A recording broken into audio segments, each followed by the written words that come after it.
Sir, இந்த தடவை நீங்கள் ஓட்டு எதுக்கு போடலான்னு ஆசையாக இருக்கீங்க? போன வாட்டி கொஞ்சம் லைட்டாக சில்லறை காசுப்பட்டு ஒரு சில்லறை பையனுக்கு ஓட்ட போட்டேன். இந்த வாட்டி நேர்மையான ஒரு அரசியல்வாதியை நம்ம தொகுதிக்கு தேர்வு செய்யணும்னு ஆசைப்பட்டிருக்கேன். இருக்காங்களா அந்த மாதிரி? இருக்காங்க. யார் அது? அவர் யார் வீட்லேயும் எனக்கு ஓட்டு போடுங்கன்னு சொல்லி கையில் காலில் விழுந்து கெஞ்ச மாட்டார். அப்படியா? 500 1000 ரூபா கொடுத்து அனுப்ப மாட்டார். எந்த தொந்தரவும் பண்ண மாட்டார் சார்.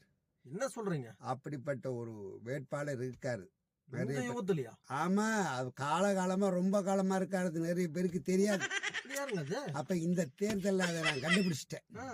அதனால நேர்மையான ஒரு வேட்பாளரை கண்டுபிடிச்சிட்டேன்.